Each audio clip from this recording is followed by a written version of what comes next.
Hey everyone, this is Mike with 4 and 6 Music. For today's lesson, we're going to go over the minor chords, just like we went over the major chords in my previous video. So let's get started, just jump right into it. We're going to start with our A minor, and we're going to go down the line with this, starting with our A and going all the way to G minor by the end of the video. So here we go, A minor. So our A minor, for those of you guys who are familiar with the major chords, looks very familiar to our E major. So we have for our E major, both our second and third finger on the second fret, fifth and fourth string, and then our first finger on the third string, our G string, first fret. And all we have to do for the A minor is take this same shape, bring it down one string, just like this.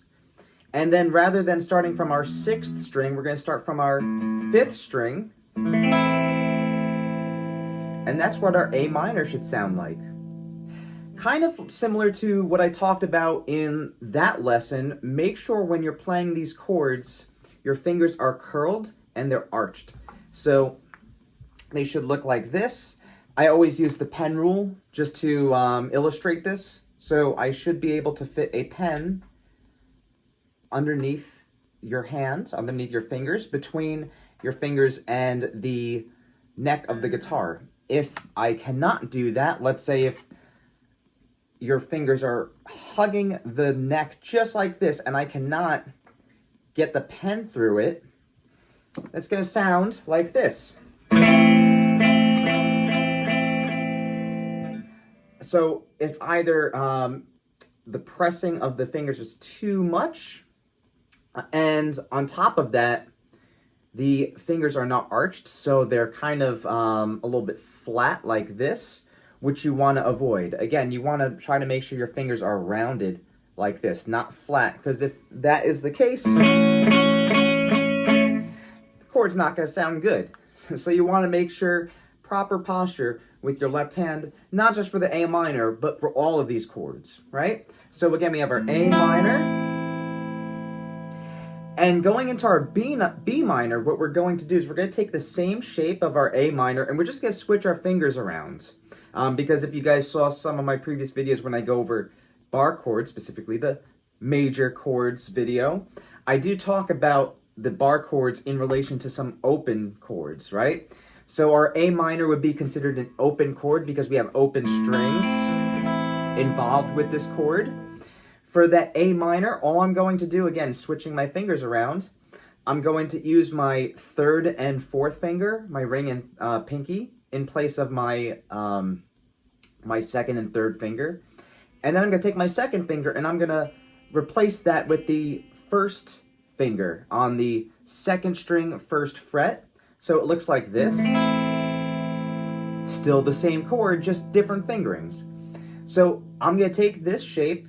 I'm not going to change my fingers. I'm going to move it up 2 frets, and then I'm going to take my first finger, which is free, and I'm going to bar that over the second fret, and then I'm going to play from the 5th string down, just like I did for the A minor. So the reason why it's important to relate this to the open chord is because you get to see how the bar chord actually works. So for that A minor, that 5th string, open 5th string is A. That's the root of the chord. And for our B minor, again, we're going to go up 2 frets, bar our first finger, and then on that 5th fret, second fret, 5th string, right over here, that's our B note. So that's the root of our B minor. Moving right along to our C minor, this one's going to be pretty easy if you can get the B minor. All we have to do is go up 1 fret to our 3rd fret, 3rd position. And voila, we got our C minor over there. So the C minor and the B minor are the same exact shape. The only thing that's different is we go from the 2nd fret to the 3rd fret.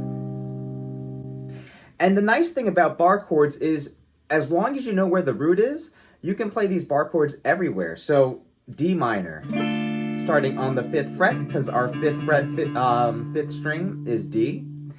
7th fret, E minor. 7th fret, 5th string is E.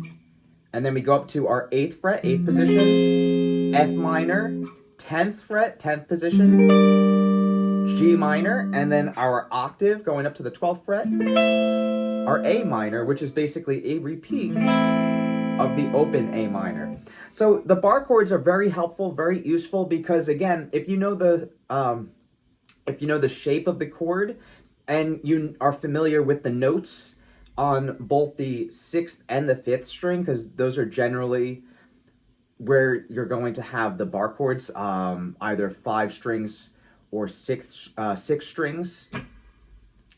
If you are able to figure out where the notes are on both those strings, you're going to have a pretty easy time figuring out what bar chord is what. So for example, if I say play a D minor bar chord, you can play that,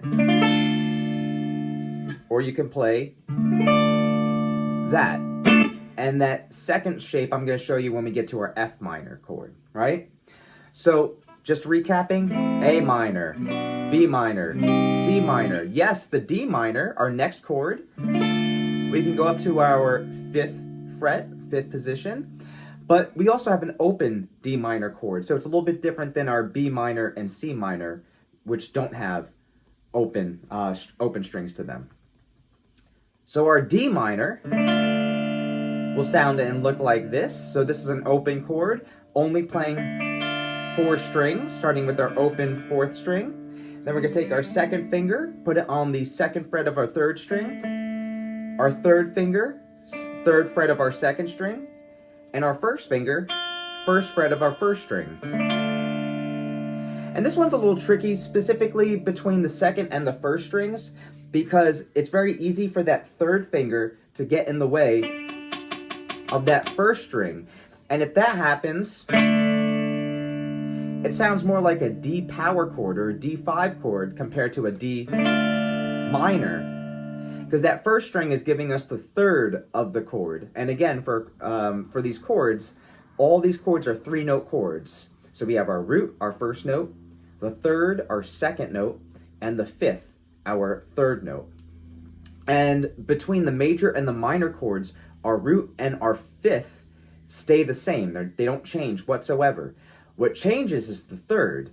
So we can either have a major 3rd, like for D major, or a minor 3rd, like for D minor.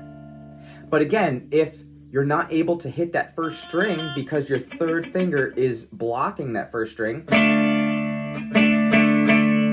it's going to sound more like a D power chord or a D5 than it will a D minor. So be careful with your 3rd finger on this chord. Moving right along to our E minor. So our E minor is the next open string chord, open string chord. And relating it to our E major, so our E major, just like I talked about in the beginning of the video, we have our 2nd finger on the 5th fret, 5th string, 3rd finger on the 5th fret. My God, I can't speak today. All right, 2nd fret, 5th string, 2nd finger, 5th string, 2nd fret. There we go. Oh man. 3rd finger we have on the 2nd fret of our 4th string, and then our 1st finger we have on the 1st fret of our 3rd string. So that's our E major chord. And E minor, all we have to do is take that 1st finger and lift it up. So we have one less finger to put down for this chord, which is pretty nice. I think that the E minor, out of all the minor chords that we've gone over, and actually all the minor chords in this video that I'm going to show you guys, I think the E minor is the most approachable when it comes to someone who hasn't picked up the guitar before. So when I teach chords to beginners, the E minor is one of the first chords I teach, because that's a very accessible chord. You only have to use 2 fingers for this, and you play all the strings,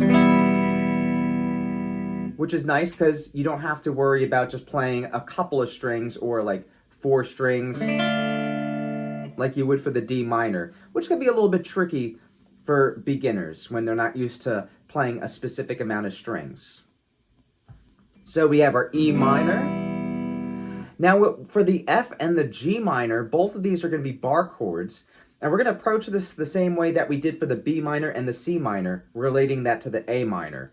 So for the E minor, rather than using our second and third fingers over here, we're going to replace that with our third and fourth finger. So our third finger is going to go on the 5th string, 2nd fret. There, I said it correctly the first time. And then my pinky is going to go on the 4th string, 2nd fret. Still the same chord, just a different fingering. And what we're going to do is we're going to take that shape and we're going to go up 1 fret so that those fingers are on the 3rd fret. And then I'm going to bar my first finger on the 1st fret. And then we have our F minor chord. F minor can be a little tricky, especially because our first finger is barring the 1st fret. So with the 1st fret, that's where the nut is, right over here. And with the nut, there's a little bit of lift up from the string.